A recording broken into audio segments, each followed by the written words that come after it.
suena es la Lugola Banda, y esta mañana les decía, bueno, recién estábamos con Sandra Lazo, que le hemos incorporado, ayer estuvimos con el Pedro Dalton, gente muy variada, muy disímil. Bueno, el Edgardo Llenar en un tiempo andaba con la guitarra también, capaz que, porque el Pedro Dalton, músico, el Sandra Lazo, aparte de su actividad político-partidaria muy fuerte, es cantante de tango.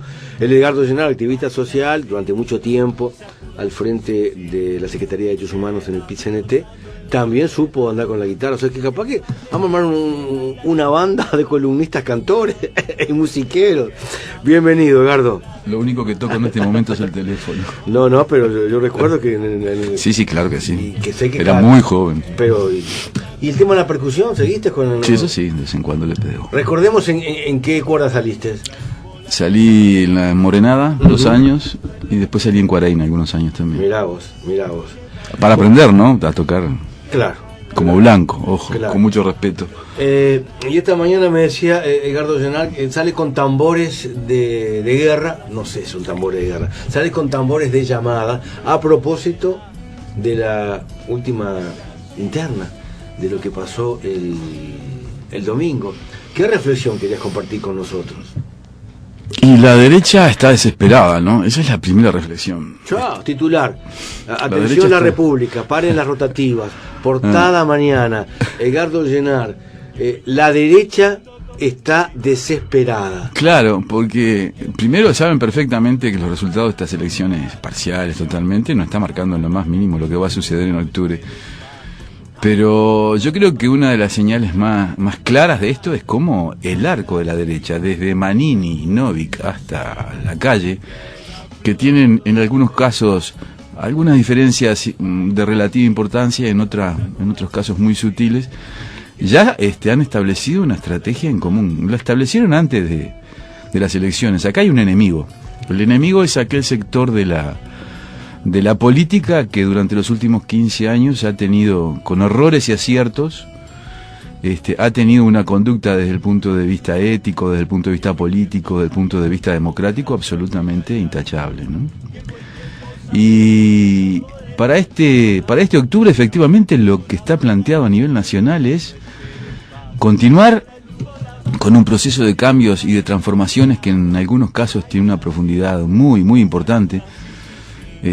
Como por ejemplo lo que es la reorganización del movimiento sindical, la distribución de la riqueza en términos del incremento de salarial, tanto de la masa salarial como el salario mínimo, de las jubilaciones, los derechos de los trabajadores, los derechos en términos de salud, ¿no? Y demás, o retroceder a lo que yo ayer miraba con mucha atención, el programa en el cual estás tú de tarde, cuando vino un señor egresado del ámbito universitario privado a decir claramente cuál era el resultado esperable, deseable, pero que además es la propuesta de los partidos tradicionales para la próxima etapa. Una restricción del salario, una disminución del salario, una disminución del precio de la nafta, una disminución de los impuestos, una disminución de los gastos de la luz y demás, para que pudiera mantenerse una parte del parque industrial que tenemos en el país.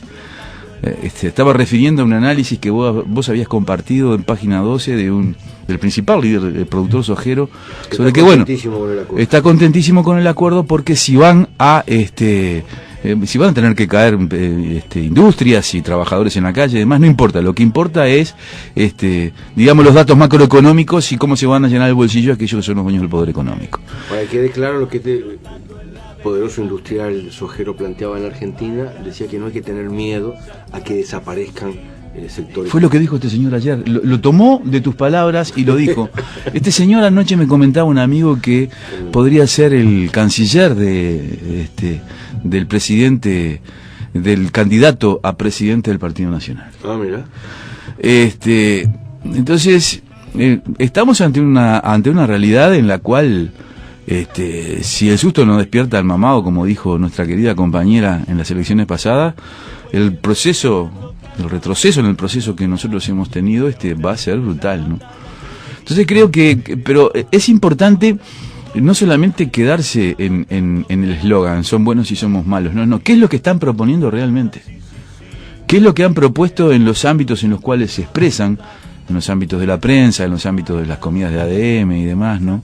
¿Qué es lo que han propuesto como, por ejemplo, y eso es absolutamente central, política económica para este país? La política económica es la política de la macroeconomía, las exportaciones, la producción, las cadenas productivas, o la exportación de la materia en bruto, ¿no? Como es la soja o la madera. Pero también forma parte de esa concepción económica el tema del salario y la distribución de la riqueza.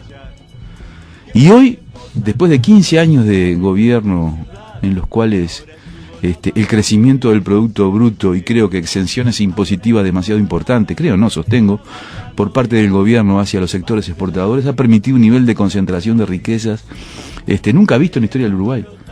¿En manos de quién? En manos de los dueños de las empresas y de la industria de la exportación.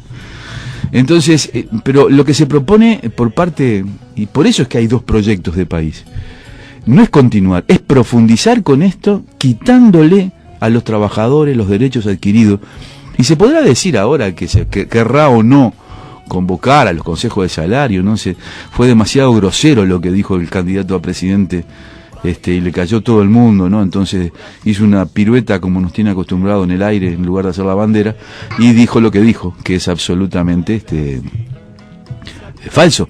Están pensando realmente, porque quienes expresan o quienes están en condiciones de expresar ese pensamiento, que son aquellos que, van a conducir la economía, dicen exactamente lo que piensan y lo que van a hacer.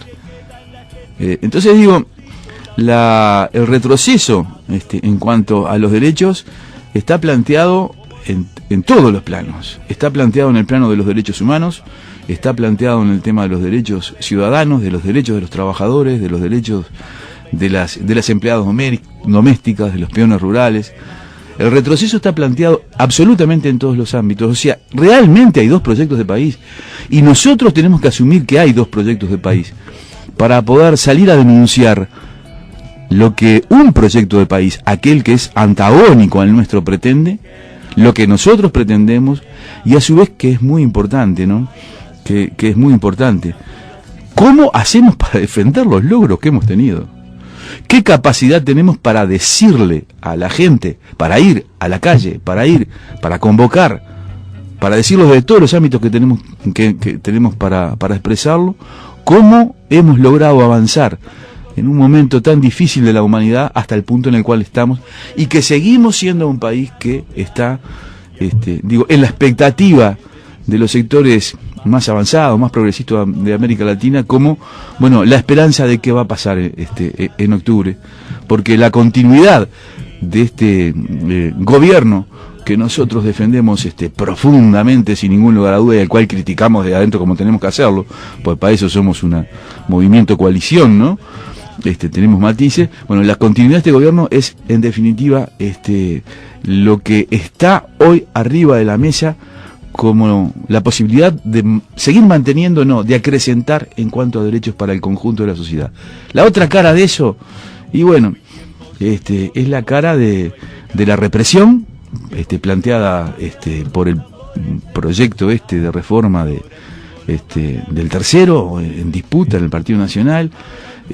Está la represión a los trabajadores, claramente ya definida, ¿no? Diciendo cosas que no son ciertas, con respecto a la relación entre el movimiento sindical y el gobierno. No existe en el mundo organización sindical que le haya hecho tantos paros como le hizo este movimiento sindical a los gobiernos de izquierda, ¿no? O que hizo en el marco, no le hizo hizo en el marco de los gobiernos de izquierda. O sea, había una independencia en ese plano rescatable, reivindicable, y que que hace honor a lo que hacía la historia del movimiento sindical. Vienen por eso también, vienen por lo que denunciaron los patrones, que son a quienes representan en la OIT, vienen por los derechos de todos y de todas. Y no podemos ocultarlo, y tenemos que decirlo. Esta campaña no necesita ser una campaña sucia o no sucia, porque si la ensucian, que la ensucien ellos, como ya lo hicieron durante todo este periodo, ¿no? Con mentiras y demás, mienten a cara de perro. No, tiene que ser con un debate en el cual nosotros digamos qué es lo que hemos hecho y digamos qué es lo que vamos a hacer. ¿Y por qué somos diferentes? Sí, somos diferentes, claro que sí. Nunca tuvieron. Hoy hablan de la gente que está en la calle. ¿Qué hicieron por la gente que está en la calle durante los 100 años que gobernaron este país? ¿Qué hicieron por los trabajadores? ¿Qué hicieron por los peones rurales? ¿Qué hicieron por las empleadas domésticas? Después del primer gobierno de la calle no hubo consejo de salario, hasta el primer gobierno del Frente. ¿Qué hicieron durante todo ese periodo si no fue aumentar el nivel de concentración de riquezas a expensas de las condiciones deplorables de trabajo y de salario de la inmensa mayoría de los ciudadanos de este país? ¿Qué hicieron con los porcentajes brutales de mortalidad infantil que había en este país antes del primer gobierno del Frente? ¿Qué hicieron con todo eso? Y ahora vienen a hablar de que están pasando todas esas cosas. Todas esas cosas se están transformando y muchas de ellas son estructurales a una sociedad, que no voy a hablar del legado ese famoso, ¿no? A una sociedad en la cual la injusticia sigue permaneciendo como un componente estructural de la misma. Porque el problema de fondo también tiene que ver con qué tipo de organización social, de sociedad nosotros tenemos, ¿no? De alguna forma viene por ese lado mucho. Qué tema complejo.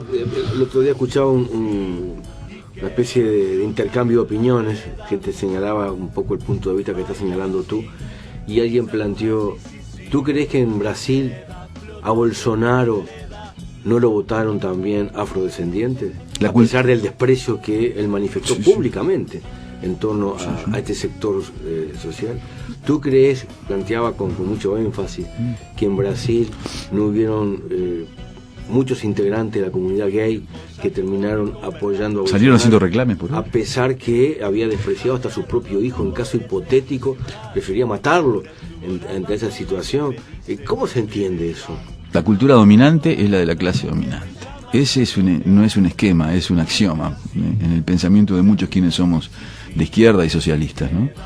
Y bueno, y el manejo de los medios para generar esa cultura a lo largo de la historia del capitalismo ahí se ha ido transformando en forma permanente, y llegamos a una instancia histórica en la cual el manejo en el pensamiento de aquellos que tienen menos desarrollo desde el punto de vista de su propia historia, de su cultura, de su integración social y demás, a través de los medios de comunicación masiva, cumple un rol importantísimo.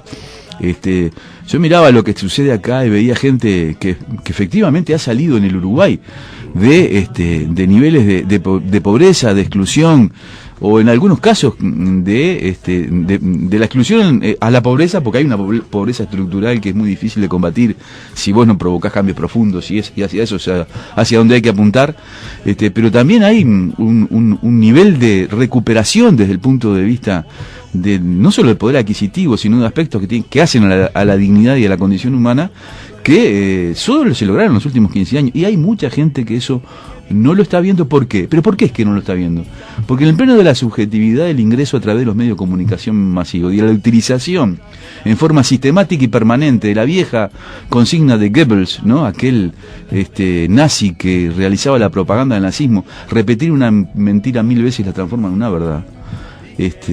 Bueno, aquellos que tienen menos herramientas para poder ser críticos ante ese tipo de mentiras, terminan aceptándolos como una verdad, porque les entra por los ojos, les entra por los oídos, les entra por los noticieros, les entra por...